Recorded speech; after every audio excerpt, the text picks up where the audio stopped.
السلام عليكم ورحمة الله وبركاته.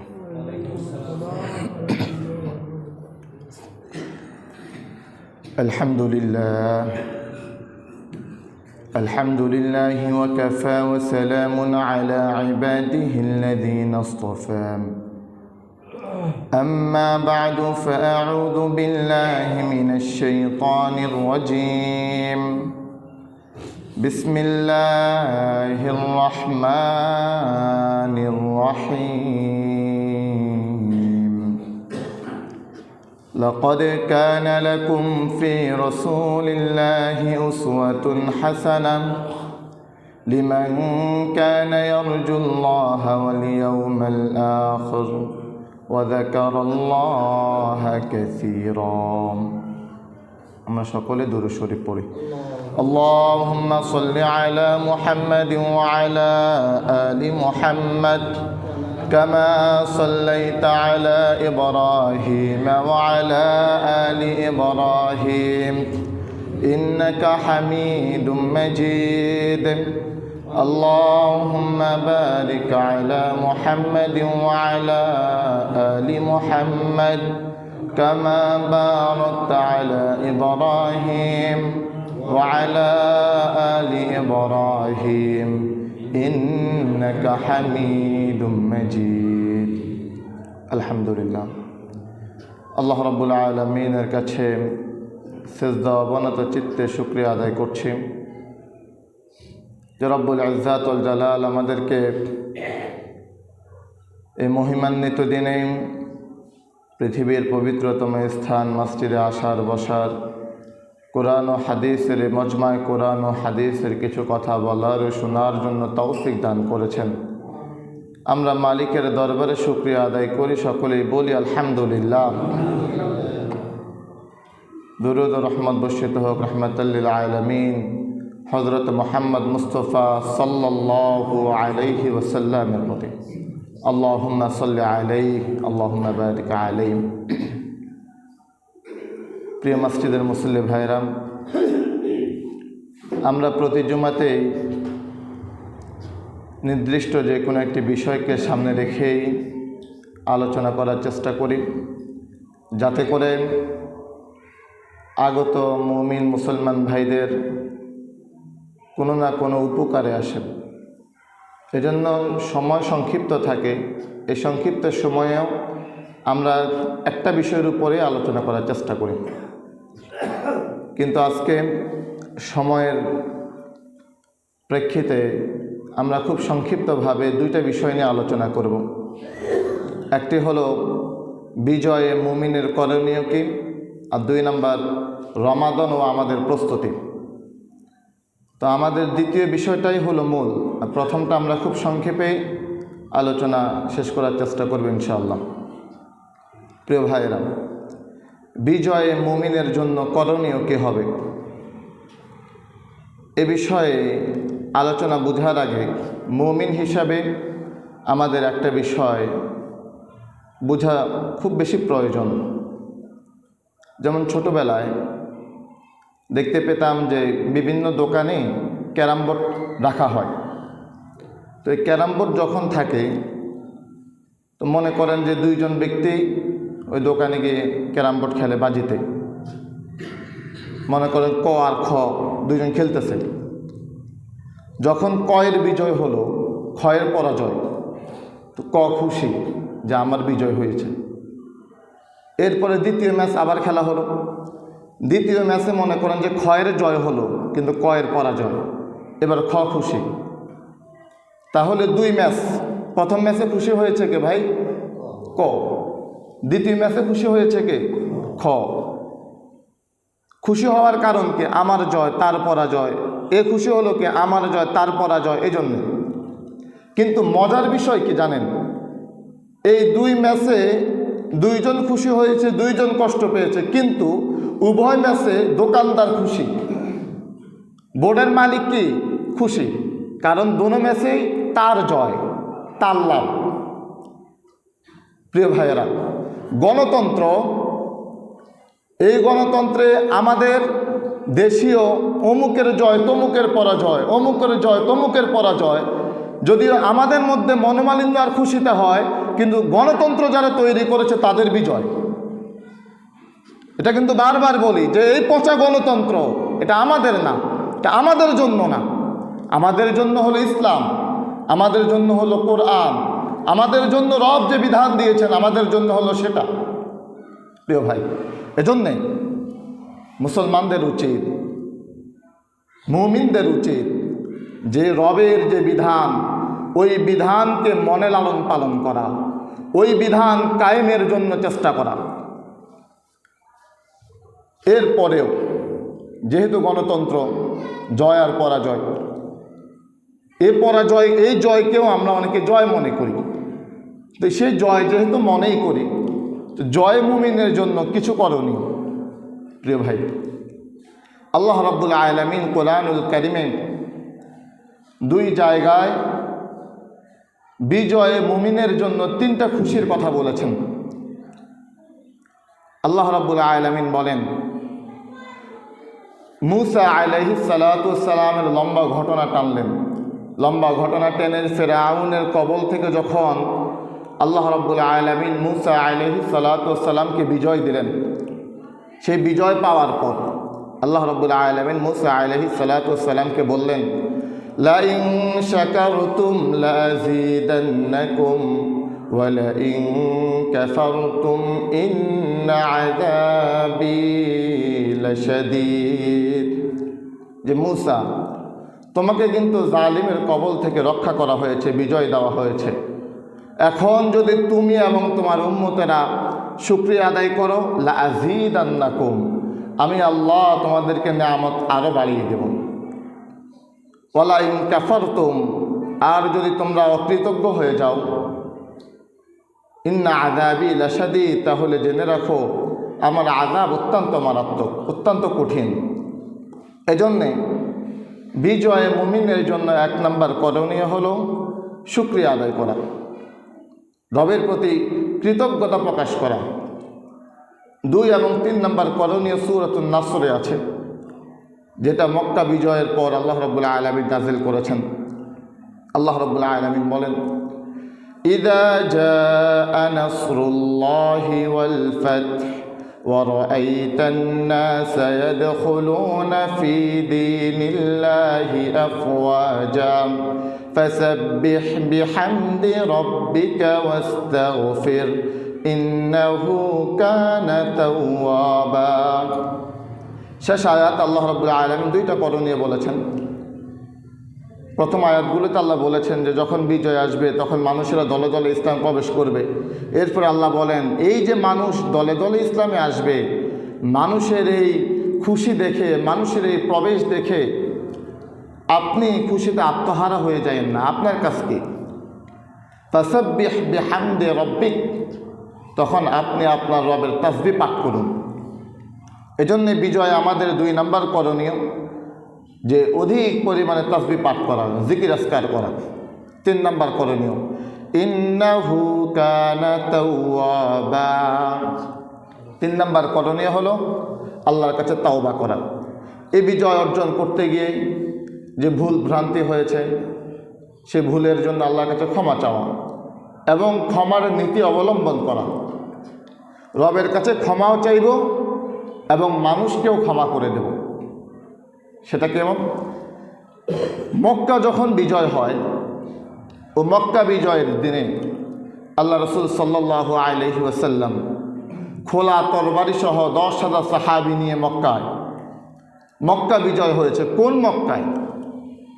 যেই মক্কা থেকে রাসূল সাল্লাল্লাহু আলাইহি ওয়াসাল্লামকে বিতাড়িত করা হয়েছিল, যে মক্কা রাসূলের জন্মভূমি, যেখান থেকে যাওয়ার সময় আল্লাহ রাসূল সাল্লাল্লাহু আলাইহি ওয়াসাল্লাম চোখের পানি ছেড়ে দিয়ে বলেছিলেন, ওয়ালাউলা আন্নী আখরাজতু মিনকি মা খরাজতু। হে মক্কা, এই জনপদের মানুষ যদি আমাকে বের না করে দিত তাহলে আমি কখনোই তোমাকে ছেড়ে যেতাম না। কারণ তুমি আল্লাহর কাছে পবিত্র ভূমি, তুমি আল্লাহর কাছে এক সম্মানিত জমিন, তোমাকে ছেড়ে আমি চলে যেতাম না, এটা আমার জন্মভূমি। যখন সে মক্কায় রাসূল ফিরে আসলেন, 10,000 সাহাবী খোলা তরবারি হাতে ফিরে আসলেন। এসে ওই মক্কার মানুষদেরকে আল্লাহ রাসূল জিজ্ঞাসা করলেন, ইয়া মাশারা কুরাইশ, হে কুরাইশেরা, মা তারাউনা আন্নী ফাইলুম বিকুম। রাসূল প্রশ্ন করতেছেন, মা তারাউনা আন্নী ফাইলুম বিকুম, তোমাদের কি ধারণা আজ আমি তোমাদের সাথে কেমন আচরণ করব, তোমাদের কি ধারণা? দেখেন এই মক্কার মানুষেরা রাসূলের সাথে কি না করেছে।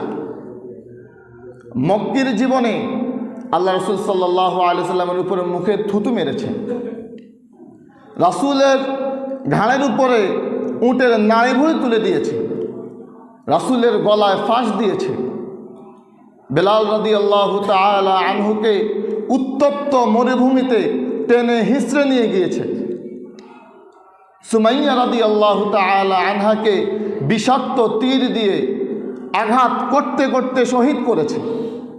এই মক্কার মানুষেরা খুবাইব রাদিয়াল্লাহু তাআলা আনহুকে শুলে চড়িয়েছে, দ্বিখণ্ডিত করেছে। এই মক্কার মানুষেরা খাব্বাব রাদিয়াল্লাহু তাআলা আনহুর পিঠে জ্বলন্ত অঙ্গার দিয়ে ক্ষত বিক্ষত করেছে। আম্মার ইবনে ইয়াসির রাদিয়াল্লাহু তাআলা আনহুকে, জীবন্ত মানুষকে, দুইটা চলন্ত উটের মধ্যে বেঁধে দিয়ে, দুই পা দুইটা চলন্ত উটের মধ্যে বেঁধে দিয়ে দুই দিকে তাড়িয়ে দিয়ে জীবন্ত মানুষটাকে দ্বিখণ্ডিত করে দিয়েছে। এসে মক্কার মানুষকে রাসূল জিজ্ঞাসা করলেন যে তোমাদের কি ধারণা আমার উপরে যেই পরিমাণ জুলুম আর অত্যাচার আর নির্যাতন তোমরা করেছো, আমার সাহাবীদের উপরে যেই পরিমাণ জুলুম অত্যাচার আর নির্যাতন তোমরা করেছো, তোমাদের কি ধারণা আজকের এই দিনে আমি তোমাদের সাথে কেমন আচরণ করব? দেখেন রাসূলকে সেই মক্কার কাফেররা কি পরিমাণ বুঝতো আর জানতো। তারা বললেন, আমরা তো জানি এখন কারীম ইবনুন কারীম, আপনি আমাদের একজন ভালো ভাই ছিলেন, আপনি একজন সম্মানিত পিতার সম্মানিত ছেলে ছিলেন, আজ আপনি আমাদের উপরে প্রতিশোধ নেবেন এটা আমরা মনে করি না। রাসূলের সামনে এতগুলো কষ্টের ইতিহাস থাকা সত্ত্বেও আল্লাহ রাসূল সাল্লাল্লাহু আলাইহি ওয়াসাল্লাম মক্কার ওই কাফেরদেরকে বলেছিলেন, মুসা ইউসুফ আলাইহিস সালাতু ওয়াসসালাম তার ভাইদেরকে যেমনিভাবে বলেছিল, ওই যে ইউসুফ আলাইহিস সালাতু ওয়াসসালামের 11 ভাই তাকে কূপে ফেলে দিয়েছিল, ওই 11 ভাইয়ের সাক্ষাৎ যখন পেলেন তখন ইউসুফ আলাইহিস সালাতু ওয়াসসালাম বলেছিলেন, লা তাসরিবা আলাইকুমুল ইয়াউম, আজকের এই দিনে আমি তোমাদের থেকে কোনো রকমের প্রতিশোধ গ্রহণ করব না। ইউসুফ আলাইহিস সালাতু ওয়াসসালাম তার ভাইদেরকে যেমনিভাবে বলেছিলেন যে কোনো প্রতিশোধ নেবে না, আমি তোমাদেরকে বলতেছি যদিও আমার উপরে অনেক অত্যাচার নির্যাতন জুলুম তোমরা করেছো, কিন্তু আমি তোমাদের উপরে কোনো প্রতিশোধ গ্রহণ করব না। ইযহাবু আনতুমুত তুলাকা, যাও আজ থেকে তোমাদেরকে স্বাধীন করে দেওয়া হলো। প্রিয় ভাইয়েরা, এজন্যে ক্ষমার নীতি অবলম্বন করা।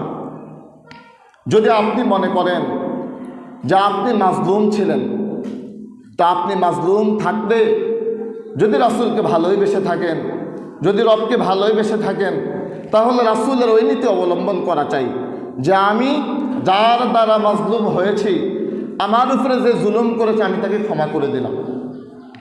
প্রিয় ভাই, মাজলুম যদি নিজেকে মনে করেন তাহলে আপনি জালেম হয়ে যাবেন না। আপনি যদি জালেম হয়ে যান তাহলে জালেমদের যে পরিণতি আপনারও দিন শেষে একই পরিণতি হয়ে যেতে পারে। এজন্যে রাসূলের নীতি অবলম্বন করা চাই। রাসূল যে নীতি অবলম্বন করতেন, তো আমরা বলেছিলাম আজ আমাদের আলোচনার মূল বিষয়বস্তু দুইটা। এক, বিজয় মুমিনের করণীয়। 3টা করণীয়। 1 নম্বর শুকরিয়া আদায় করা, 2 নম্বর তাসবিহ পাঠ করা, বেশি বেশি জিকির আজকার করা, 3 নম্বর আল্লাহর কাছে ক্ষমা চাওয়া এবং ক্ষমার নীতি অবলম্বন করা। আল্লাহ রাব্বুল আলামিন আমাদেরকে কোরআনের এই নীতিগুলোর উপরে আমল করার তৌফিক দান করুন। প্রিয় ভাইরা, এবার আমাদের আজকের মূল আলোচনা, রমাদান ও আমাদের প্রস্তুতি। আমরা যারা উম্মতে মুহাম্মদিয়া, আল্লাহ রাব্বুল আলামিন আমাদেরকে অন্যান্য উম্মতের উপরে শ্রেষ্ঠত্ব দান করেছেন 5টি কারণে। অন্য উম্মতদেরকে যে 5টি বিষয়ের আল্লাহ দেন নাই, ওই 5টি বিষয় মালিক আমাদেরকে দিয়েছেন। 1 নম্বর, আল্লাহ রাব্বুল আলামিন আমাদেরকে শ্রেষ্ঠ দিন দিয়েছেন, সেই দিনটা হলো জুমার দিন, যেটা আর অন্য কোনো উম্মতের কাছে ছিল না। 2 নম্বর, আল্লাহ রাব্বুল আলামিন আমাদেরকে শ্রেষ্ঠ রাত দিয়েছেন, লাইলাতুল কদরের রাত, যেই রাত 1000 মাসের চাইতেও দামি রাত। ওই রাত সামনের মাসের সবে কদরের রাত। 3 নম্বর, আল্লাহ রাব্বুল আলামিন আমাদেরকে শ্রেষ্ঠ রাসূল দিয়েছেন। সমগ্র নবী রাসূলের মধ্যে যিনি শ্রেষ্ঠ, যিনি সমগ্র নবী রাসূলদের মধ্যে দামি, সেই রাসূলের উম্মত হওয়া তৌফিক দান করেছেন। 4 নম্বর, আল্লাহ রাব্বুল আলামিন আমাদেরকে এক শ্রেষ্ঠ কিতাব দিয়েছেন। সেই কিতাবের নাম কি ভাই? আল কোরআন। এমন এক কিতাব দিয়েছেন, যেই কিতাব শুধু কিতাব নয়, যে কিতাব কালামুল্লাহ, যে কিতাব আল্লাহর বাণী, যে কিতাব আল্লাহর কথা, যে কিতাব আল্লাহর সিফাত। কোরআনের এক একটা হরফ আসমান ও জমিনের যত সম্পদ আছে সকল সম্পদের চাইতেও দামি।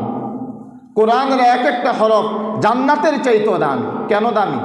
কারণ কোরআন ছিল, কোরআন আছে, কোরআন থাকবে। জান্নাত এক সময় ছিল না, আছে, ভবিষ্যতেও থাকবে। কিন্তু কোরআন দামি কেন? কোরআন দামি এজন্য কারণ কোরআন আল্লাহর সিফাত। জান্নাত আল্লাহর সিফাত না, জান্নাত আল্লাহর সৃষ্টি। আল্লাহ জান্নাতকে সৃষ্টি করেছেন, কিন্তু কোরআন আল্লাহর সৃষ্টি না, কোরআন আল্লাহর কথা। প্রিয় ভাই, এজন্য আল্লাহ রাব্বুল আলামিন আমাদেরকে অন্যান্য সকল নবী উম্মতের উপর শ্রেষ্ঠত্ব দান করেছেন কিতাবের দ্বারা, আল কোরআনের দ্বারা।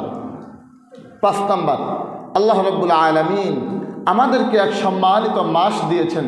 সেই মাসের নাম হলো রমাদান মাস। সেই মাসের নাম কি ভাই? রমাদান মাস।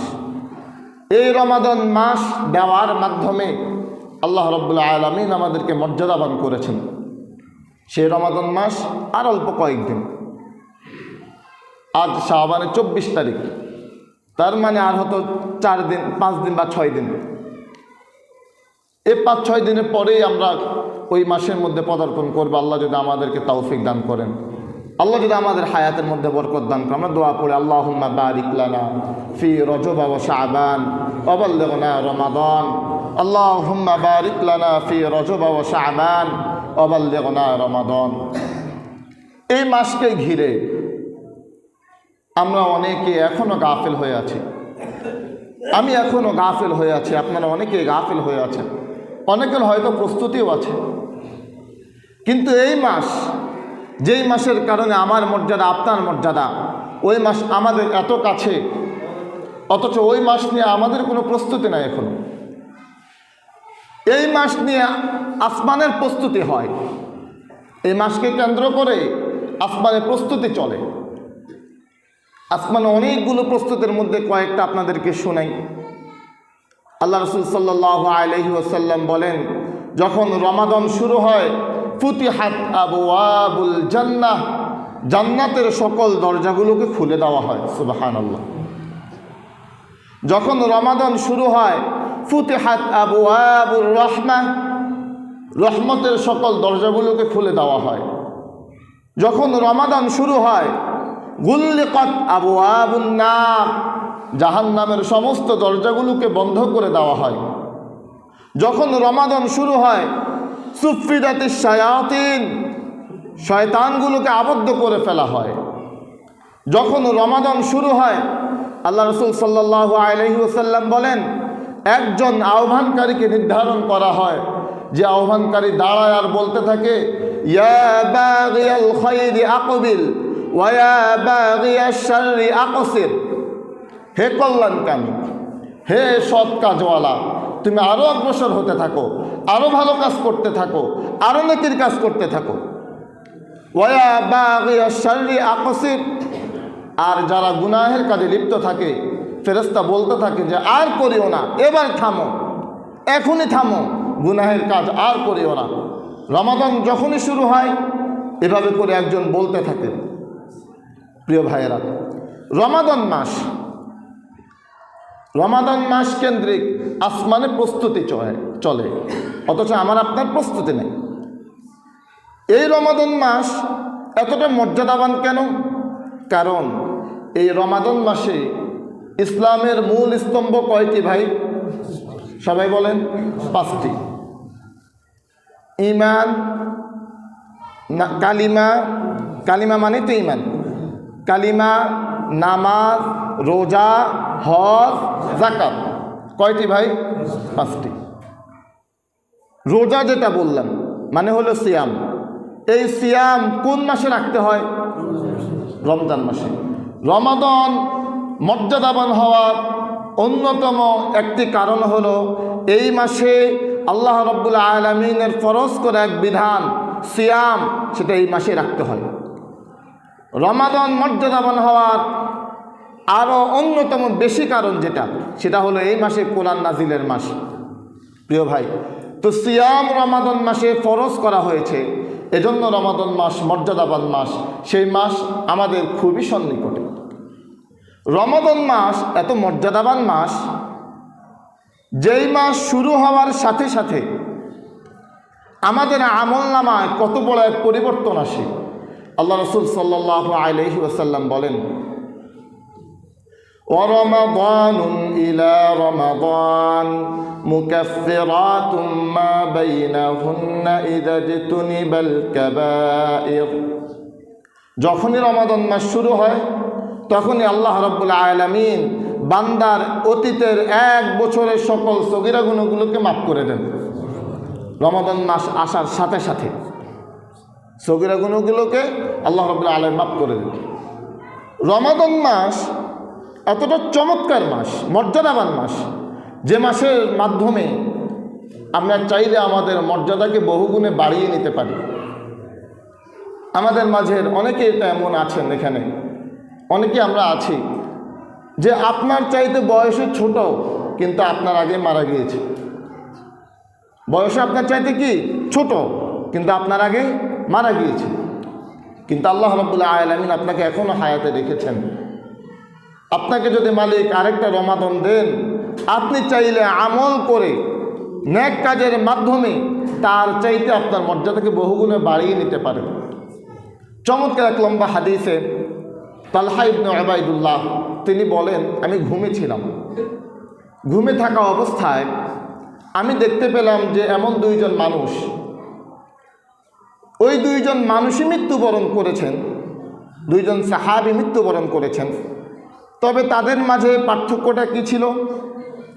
2 জনই একই সাথে ইসলাম ধর্ম গ্রহণ করেছেন এবং 2 জনই নেক আমলের কাজে অগ্রসর ছিলেন, প্রতিযোগী ছিলেন। 2 জনই নেক কাজে তাড়াহুড়ো করতেন, প্রতিযোগিতা করতেন কে কার চাইতে বেশি করতে পারে। সে প্রতিযোগিতার কারণে 2 জনই একটা যুদ্ধে অংশগ্রহণ করলেন।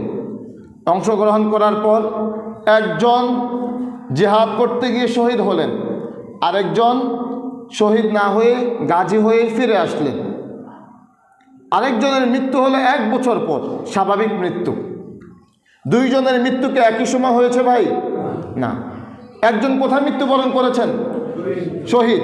আরেকজন স্বাভাবিক মৃত্যু। যিনি স্বাভাবিক মৃত্যুবরণ করেছেন তিনি আগে মরেছেন না পরে মরেছেন? পরে। আর শহীদ যিনি, তিনি আগে মৃত্যুবরণ করেছেন। তালহা ইবনে উবাইদুল্লাহ তিনি বলেন যে আমি ঘুমিয়েছিলাম, তা আমি এই 2 জন ব্যক্তির সাথে বসা ছিলাম স্বপ্নে। তা আমি দেখতে পেলাম জান্নাত থেকে একজন ব্যক্তি বের হয়ে আসলো। বের হয়ে এসে যিনি পরে স্বাভাবিক মৃত্যুবরণ করেছে তাকে বললেন যে আসেন, তাকে নিয়ে জান্নাতে চলে গেলেন। ওই ফেরেশতা আবারও আসলো, এসে যিনি পরে মৃত্যুবরণ করেছেন, প্রথমটা কারটা বললাম আগে, পরে যে মৃত্যুবরণ করেছে তাকে আগে নিয়েছে জান্নাতে। জি। এরপরে যিনি শহীদে মৃত্যুবরণ করেছেন, ফেরেশতা এসে ওনাকে পরে নিয়েছেন জান্নাতে। যিনি শহীদে মৃত্যুবরণ করেছেন জান্নাতে তিনি আগে প্রবেশ করেছেন, না যিনি স্বাভাবিক মৃত্যুবরণ করেছেন তিনি আগে প্রবেশ করেছেন? মাশাআল্লাহ। আমি মনে করছিলাম বলতে কোনো বেড়াই ফেললাম কিনা। তো তালহা ইবনে উবাইদুল্লাহ তিনি বলতেছেন, ওই ফেরেশতা আবারও আসলো। আসার পর আমাকে বলল যে তোমার এখনো প্রবেশের সময় হয় নাই। উনি তো মৃত্যুবরণ করেন, উনি তো স্বপ্নে দেখতেছেন, বলতেছেন যে তোমার এখনো প্রবেশের সময় হয় না, তুমি ফেরত যাও। উনি যখন ঘুম থেকে উঠলেন উনি খুব চিন্তিত এজন্যে যে আমরা তো জানি শাহাদাতের মৃত্যু অনেক উচ্চ মৃত্যু, অনেক মর্যাদাবান মৃত্যু। তিনি চিন্তিত যে যিনি শাহাদাতের মৃত্যুবরণ করেছেন তিনি কেন পরে ঢুকলেন, আর যিনি স্বাভাবিক মৃত্যুবরণ করেছেন তিনি কেন আগে ঢুকলেন। এই চিন্তা থেকে তিনি রাসূলের দরবারে গেলেন, গিয়ে বললেন, ইয়া রাসূলাল্লাহ, আমি তো এই স্বপ্নে দেখলাম। তো আল্লাহ রাসূল বললেন যে মিন আইয়ি যালিকা তাজাবুন, এই স্বপ্নে তুমি অবাক কেন হচ্ছ? তখন তিনি বললেন, ইয়া রাসূলাল্লাহ, আমরা তো জানি যে শাহাদাতের মৃত্যু মর্যাদাবান মৃত্যু, তো শহীদ ব্যক্তি পরে কেন প্রবেশ করলো? আল্লাহ রাসূল সাল্লাল্লাহু আলাইহি সাল্লাম বললেন, যেই ব্যক্তি আগে প্রবেশ করেছে, আলাইসা যালিকা সানাতুন, ওই ব্যক্তিকে আরও 1 বছর অধিক বেশি হায়াত পায় নাই? তো সাহাবী বললেন যে হ্যাঁ পেয়েছে। তো রাসূল বললেন যে আদারাকা রমাদান, সে কি আরেকটা বেশি রমাদান পায় নাই? তো আল্লাহ রাসূল বললেন, সাহাবা আজমাইন বললেন যে হ্যাঁ পেয়েছে। বললো যে 1 বছরে সে কি অনেকগুলো নামাজ পড়ে নাই? সাহাবা আজমাইন বললেন জি পড়েছেন। যিনি 1 বছর আরও বেশি হায়াত পেয়েছেন, স্বাভাবিক মৃত্যুবরণ করেছেন, রাসূল বললেন তিনি একটা রমাদান পেয়েছেন। রমাদান শব্দটা উল্লেখ করেছেন, তিনি আরও বাড়তি একটা রমাদান পেয়েছেন এবং অনেকগুলো সালাত তিনি আরও বাড়তি আদায় করেছেন। আল্লাহ রাসূল সাল্লাল্লাহু আলাইহি ওয়াসাল্লাম বলেন, ফামা বাইনাহুমা আবআদু মিম্মা বাইনাস সামাই ওয়াল আরদ, এই দুই ব্যক্তির মাঝে তাদের এক একটা সালাত, তাদের এক একটা সিয়াম, তাদের এক একটা সেজদা, উভয়ের মাঝে আসমান এবং জমিনের ব্যবধান করে দিয়েছে। সুবহানাল্লাহ। প্রিয় ভাইয়েরা, এজন্য যিনি স্বাভাবিক মৃত্যুবরণ করেছেন তিনি আরেকটা রমাদান বেশি পাওয়ার কারণে, আরও অনেক বেশি সালাত আদায় করার কারণে উনি আগে জান্নাতে প্রবেশ করেছেন। আর যিনি শহীদে মৃত্যুবরণ করেছেন তিনি পরে জান্নাতে প্রবেশ করেছেন, কারণ তিনি তো একটা রমাদান ওনার চাইতে কম পেয়েছেন। প্রিয় ভাই, তো এই হাদিস থেকে আমরা যে শিক্ষাটা নিতে পারি সেটি হলো, আমার জীবনে মালিক যদি আমাকে আরেকটা রমাদান সুযোগ দেন, আমার হায়াতে যদি মালিক আমাকে আরেকটা রমাদান দিয়ে দেন, তাহলে সেই রমাদানকে কাজে লাগানো, সেই রমাদান দিয়ে আমি আমার পরকালকে সাজানোর চেষ্টা করা। রমাদান মাস ব্যবসার মাস। রমাদান মাস কিসের মাস ভাই? ব্যবসার মাস। ব্যবসা হলো 2 ধরনের, একটা হলো দুনিয়ার ব্যবসা আর একটা হলো পরকালের ব্যবসা। ব্যবসা কয় ধরনের ভাই? 2 ধরনের, একটা কিসের? দুনিয়ার, আর একটা কিসের? পরকালের। দুনিয়ার ব্যবসা আমরা সবাই বুঝি। আমি এই যতটুকু পড়াশোনা করলাম, এতটুকু পড়াশোনা করতে গিয়ে আমি কোথাও কোনো বইয়ে এটা লেখা পাই না যে রমাদান মাস আসলে চিনির ব্যবসা করলে অনেক বেশি লাভবান হওয়া যায়, কাপড়ের ব্যবসা করলে অনেক বেশি লাভবান হওয়া যায়। কোনো ব্যবসার মূলনীতিতে কোনো বইয়ে এটা লেখা আছে কিনা ওটা আমার জানা নাই, যে রমাদান মাস কাপড় চোপড়ের ব্যবসা করলে, মুদি দোকানদারের ব্যবসা করলে, খেজুরের ব্যবসা করলে, এরপরে মনে করেন যে বুটমুড়ির ব্যবসা করলে অনেক বেশি লাভবান হওয়া যায়। এটা কোনো বইয়ে লিখে উদ্বুদ্ধ করছে তা আমার নজরে পড়ে নাই। এরপরেও আমরা দুনিয়া খুব ভালো বুঝতে পারছি যে রমাদান মাস একটা ঈদ আছে, কাপড়ের ব্যবসা করলে লাভবান হওয়া যাবে। ওটা দুনিয়ার কেউ কোনো কিতাব না বুঝাইলেও আমি বুঝছি, দুনিয়ার কোনো বই না বুঝাইলেও আমি বুঝতে পারছি যে চিনির ব্যবসা করলে ভালো করা যাবে, খেজুরের ব্যবসা করলে ভালো করা যাবে, বুটমুড়ির ব্যবসা করলে ভালো করা যাবে। কোনো বই আমার শিখায় নাই, কিন্তু আমি বুঝতে পারছি। কিন্তু ভাই, এই দুনিয়া যেমন আমার, ওই পরকালটাও আমার।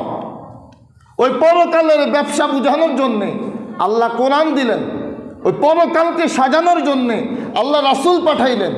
আলেম ওলামাকে বললেন যে রমাদান এক ব্যবসার মাস, পরকাল সাজানোর মাস, পরকালের পুঁজির মাস। কিন্তু আমরা সেটা বুঝলাম না। দুনিয়া আমরা ঠিকই বুঝছি সবাই, এবং ঈদ আসলে নতুন জামা কাপড় কিনতে হবে সেটাও বুঝছি, দুনিয়া গোছাইতে হবে ওটা বুঝলাম, দুনিয়ার 50, 60, 70 বছর এটা গোছাইতে হবে ওটা বুঝলাম। কিন্তু এই রমাদান তো ভাই আমার দুনিয়া গোছানোর জন্য মালিক দেন নাই, এই রমাদান দুনিয়া সাজানোর জন্য মালিক দেন নাই। পারলে কেউ দেখেন যে আল্লাহ রমাদান দিছেন যে দুনিয়াতে ব্যবসা করে দুনিয়া সাজাইতে, তাহলে আমি একটু দেখি নতুন করে।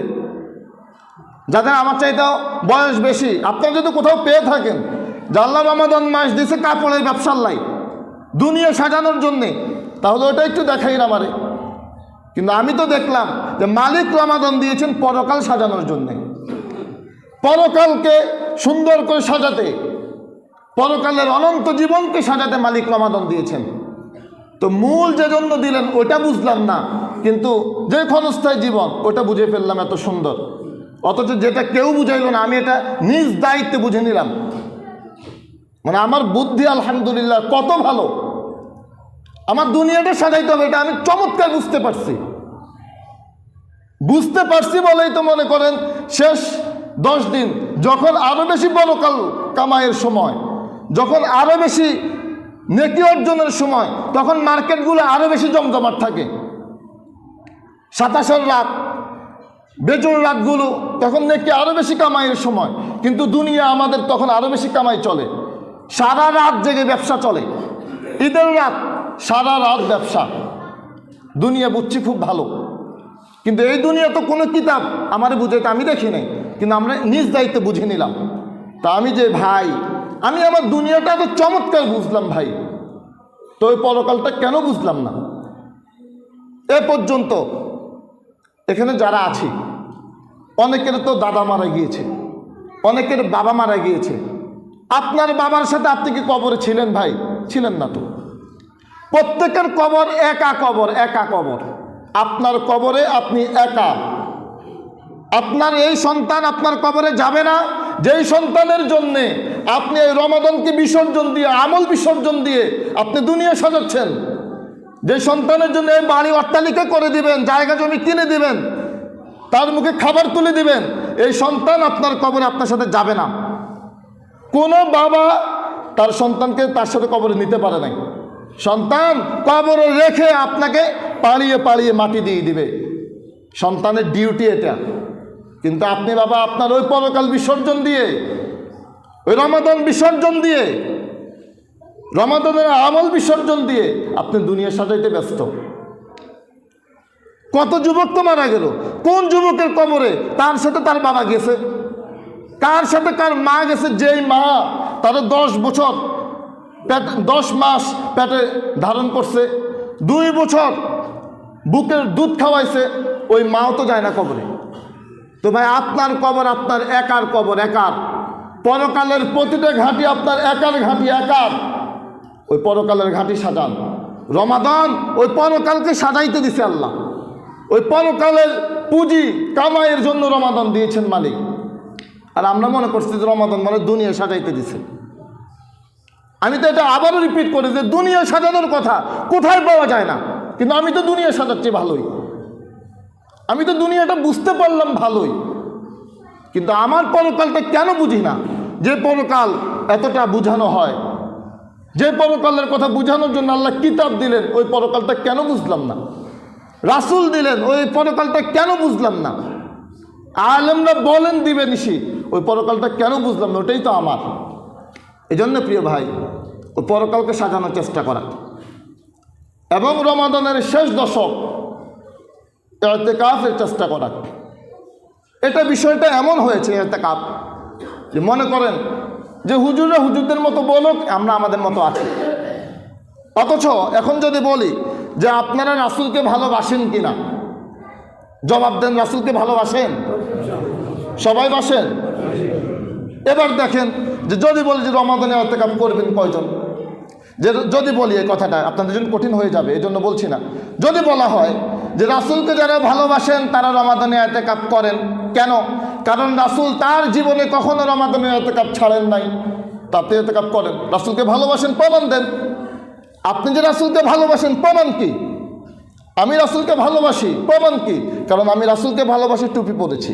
আমি রাসূলকে ভালোবাসি, দাড়ি রেখেছি। আমি রাসূলকে ভালোবাসি, হক কথা বলি। কে আমারে কি বললো ওটার দিকে আমি তাকাইও না, কে ভালো বললো কে খারাপ বললো তাকাইও না আমি। কারণ আমি বিশ্বাস করি আমি আমার রাসূলকে ভালোবাসি, রাসূল আমাকে বলেছেন হক কথা বলতে। এবার হক কথা বলতে গিয়ে কে বললো কি বললো এটা তাকাইও না, আমি প্রয়োজনও মনে করি না প্রিয় ভাই। তো রাসূলকে যদি ভালোবাসেন, আমি বলছি যে আপনি ইতিকাফ করেন।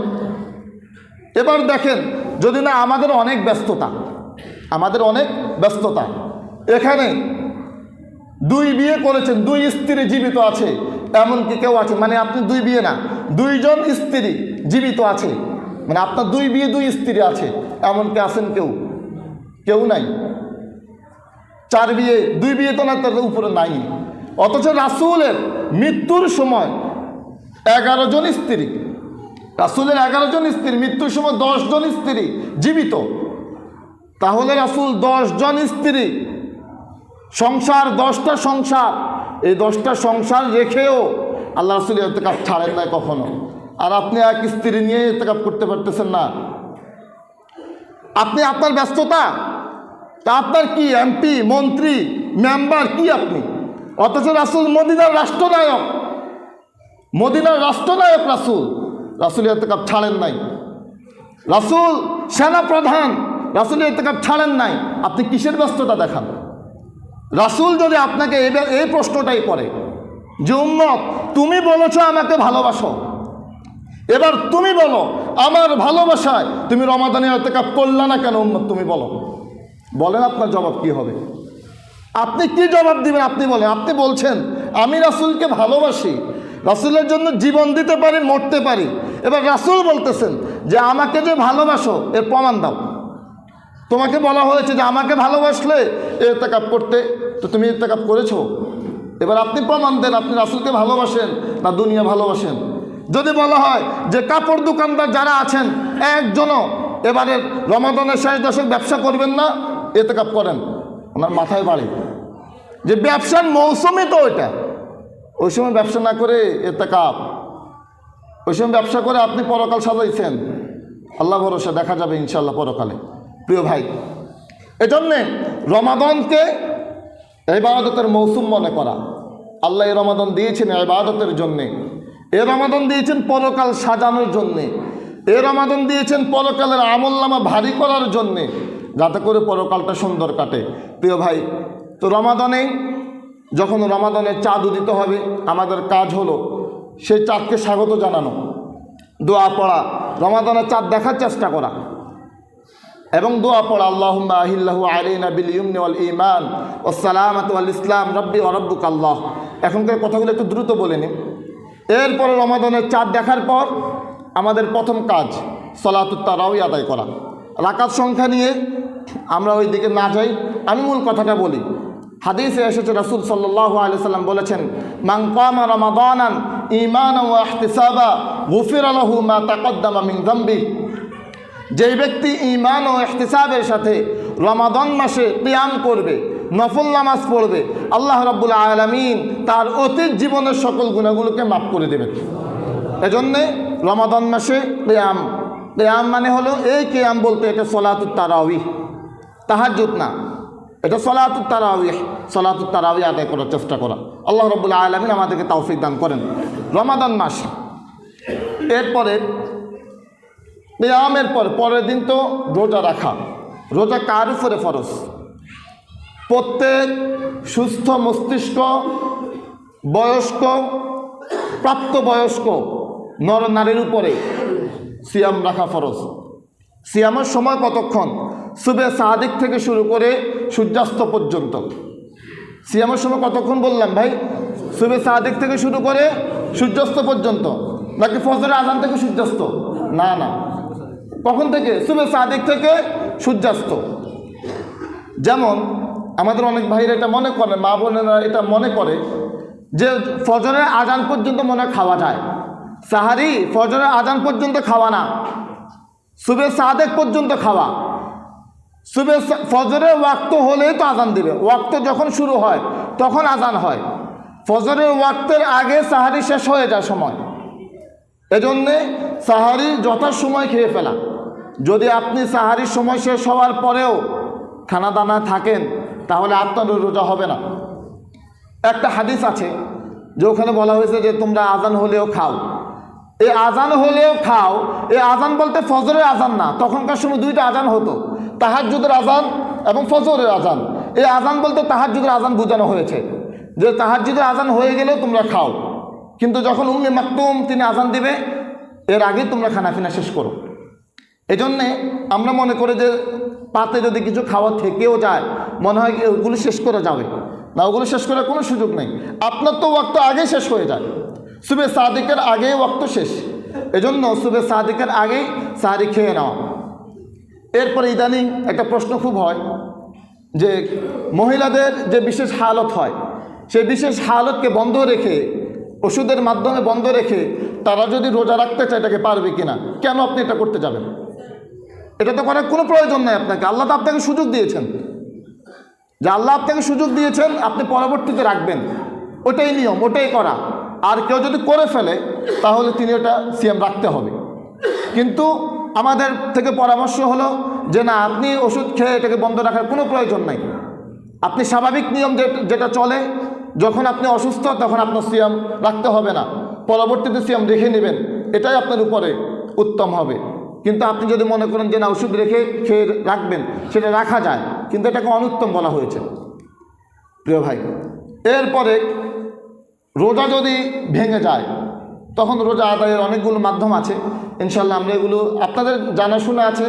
বাকি যদি কখনো প্রয়োজন মনে করেন, কোনো বিষয়ে জরুরত হয়, তখন আমাদের সাথে যোগাযোগ করবেন, আমরা ইনশাল্লাহ সহযোগিতা করার চেষ্টা করব। আমাদের আজকের আলোচনা এ পর্যন্তই। আল্লাহ রাব্বুল আলামিন আমাদেরকে আমল করার তৌফিক দান করুন। ওয়া আখিরু দাওয়ানা আলহামদুলিল্লাহি রাব্বিল আলামিন।